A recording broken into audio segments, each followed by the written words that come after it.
আসসালামু আলাইকুম। আপনারা সবাই কেমন আছেন? আশা করি আলহামদুলিল্লাহ ভালো আছেন। আমিও ভালো আছি, সুস্থ আছি। বিকাল থেকে ভিডিওটা শুরু করলাম। এখানে হলো মেয়েকে নিয়ে হসপিটালে যাচ্ছিলাম। আমার মেয়ের তো চোখের সমস্যা আপনারা জানেনই। তারপর আই হসপিটালে যাচ্ছি মেয়েকে নিয়ে। তারপর আমি আর আমার মেয়ে যাচ্ছি, ছেলেটাকে বাসায় রেখে যাচ্ছিলাম। এখন বাজে হলো 4টা বাজে যাচ্ছি। আল্লাহ জানে কখন আসবো। এখানে হলো আমি আর আমার মেয়ে রিস্কায় উঠছি। এই যে বাসার সামনে থেকে রিস্কায় উঠলাম। 5 মিনিট হয়েছে রিস্কায় উঠলাম। এই যে কার্ডটা, এই ম্যাডামটা অনেক ভালো। বাংলাদেশ আই হসপিটালে বসে, বাংলাদেশ আই হসপিটালে বসে, সুরাদ্দি হসপিটালে বসে, আবার ইন্ডিয়া চেম্বার আছে। এখানে হলো রাস্তার ভিতরে অনেক যানজট হইতেছিল। দুপুরবেলা বৃষ্টি আসছে না, এই জন্য এত যানজট। আর গিয়ে কয়টা বাজে হসপিটালে ডাক্তার দেখাইতে দেখাইতে আল্লাহ পাক জানে ভালো। এখানে হলো আমরা রিক্সা দিয়ে মেন রাস্তার ভিতরে যাচ্ছি। আমাদের বাসার থেকে হলো 5 মিনিট লাগে যাইতে বাংলাদেশ আই হসপিটালে। জাম পড়লে তো অনেকক্ষণ লাগে, আর জাম না পড়লে হলো 5 মিনিট লাগে। এখন 4টা বাজে না, আর রৌদ্র উঠে গেছে। কতক্ষণ আগেই বৃষ্টি আসছিল। এখানে ওই যে জাম, রাস্তায় অনেক জাম লাগতেছিল। আর হলো গাড়ি ঘোড়া, এখন ঈদের সময় এসে পড়তেছে না, গাড়ি ঘোড়া সব যানজট তো লাগবেই। গাড়ি ঘোড়া যত চলে রাস্তার ভিতরে, মানুষ দেশে চলে যাবে, গরু আনবে ব্যস্তে। এখানে হলো আমরা চলে যাইতেছিলাম, আর 2-3 মিনিট লাগবে যাইতে। এখানটা পার হলো বাংলাদেশ আই হসপিটাল। আমি বললাম না 5 মিনিট লাগে আমাদের বাসার থেকে বাংলাদেশ আই হসপিটালে যাইতে। তারপরে বাংলাদেশ আই হসপিটালে আমার মেয়েকে আগেও একবার দেখাইছিলাম, 2013-14 থেকে বাংলাদেশ আই হসপিটালে ডাক্তার দেখাই মেয়েকে। এই যে আইসা পড়লাম, আইসা ঢুকতেছিলাম মেয়েকে নিয়ে। ডাক্তার মনে হয় এখনও আসে নাই, নাকি বসছে নাই জানি না। 4টা বাজে বসার কথা, আমিও 4টার দিকে আসছি। এখানে অ্যাপয়েন্টমেন্ট দিতে হয় আগে, তারপরে সিরিয়াল দিতে হয়। এই যে ডাক্তার এই রুমে বসে, আমার মেয়ে বইসা আছে, আমিও বইসা আছি এই রুমে। ডাক্তার দেখতেছিল। এখানে হলো ডাক্তার দেখানোর পরে পরীক্ষা দিছে, পরীক্ষা করাইতে হবে দেখে ওয়েট করতে হইতেছিল। ডাক্তার দেখা বলছে আবার চোখে ড্রপ দিতে বলছিল। চোখে 3বার ড্রপ দিলাম। তারপর দেওয়ার পরে হলো ডাক্তার আবার দেখবে। 2বার ডাক্তার দেখছিল। তারপরে হলো দেখার পরে হলো আবার পরীক্ষা করতে দিল একটা। আবার পরীক্ষা করতে আসলাম। এই যে কত যন্ত্রপাতি পরীক্ষার পরে। বাসায় যাইতে যাইতে এখন বাজে হলো 9:30 বাজে, 4টা বাজে আসছি। ডাক্তার দেখাইতে গেলে এত একটা ঝামেলা, বইসা থাকতে হয়, পরীক্ষা নিরীক্ষা দেয়, এটা করতে হয় ওটা করতে হয়।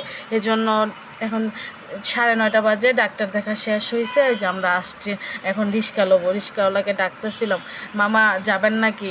এখান তো আমাদের বাসা, আমার ছেলেটাকে রাইখা আসছি, বাসা তো কাছে, সমস্যা নাই। ছেলেটা কান্নাকাটি করতেছে না, বাসায় একা একা রাইখা।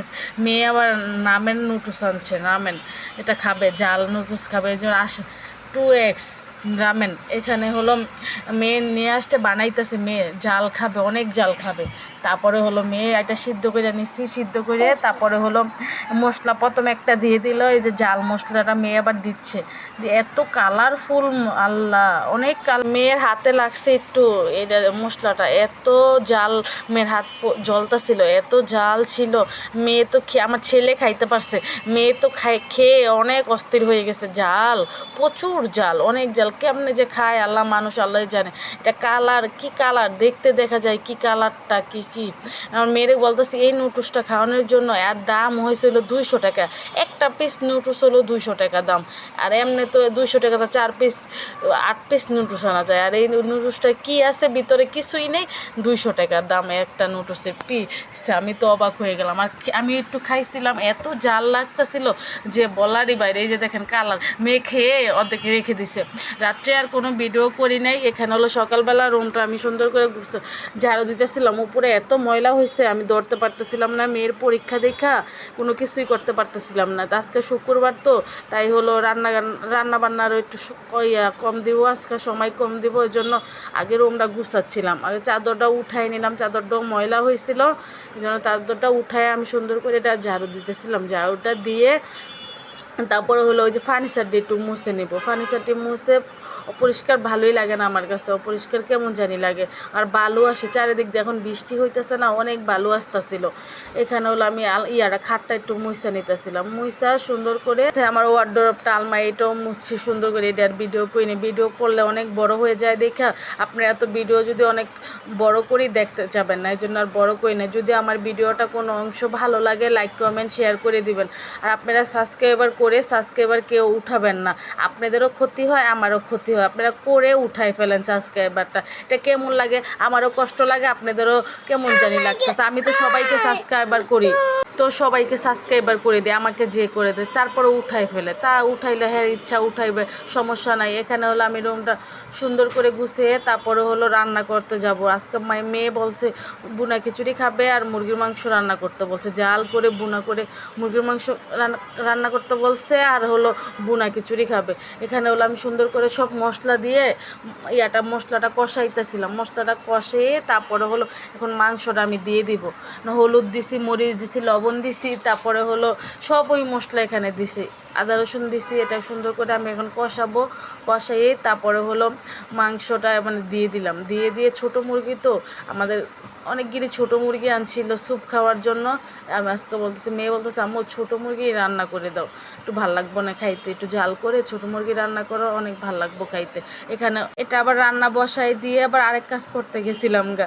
তারপর আরেক কাজ করে আইসা তারপরে হলো এই যে মাংসটা কষানো হয়ে গেছে, এখন হলো আমি একটু ঠান্ডা পানি দিয়েছি, তাড়াতাড়ি করে ঘরের কাজ করতেছি, তো তাড়াতাড়ি করে রান্না করতেছিলাম। কি রান্না করতেছি না রান্না করতেছি জানিও না। এই যে এখানে হলো আমি এটা পানি দিয়ে সুন্দর করে তারপর একটু ঢাইকা দেবো। গ্যাস তো চলে গেছে, আজকে রান্না করতে হবে। প্রেশার কুকারে দিব না, প্রেশার কুকারে দিলে তো গ্যাস লাগবে। এমনি এটা রান্না করব রাইস কুকারে, খিচুড়িটা বসাই দেবো মেখে ঝুঁকে খিচুড়িটা বসাইলে কি হবে, আর ঝামেলা লাগবে না। ঝামেলা হলো আমি আবার আরেক কাজ করতে পারবো। এই যে তরকারিটা হয়ে গেছে, জিরা ফাঁকি দিলেই শেষ হয়ে যাবে তরকারিটা রান্নাটা। আর কালারটাও সুন্দর হয়েছে, বোনা বোনা। খিচুড়িটা খাবে তো, খিচুড়িটা না খাইলে একটু বাদ দিয়ে খাইলে একটু শোয়াইতাম। খিচুড়িটা খাইলে একটু রসা রসা লাগে খিচুড়ির সাথে। এখানে হলো আমি রাইস কুকারে খিচুড়িটা রান্না করে ফেলছে, আমার মেয়ে খেয়েও ফেলছে খিচুড়ি। আমার মেয়ের খিদে লেগে গেছে, খিচুড়ি দেখলে পোলাও দেখলে আমার ছেলে মেয়ে খাই।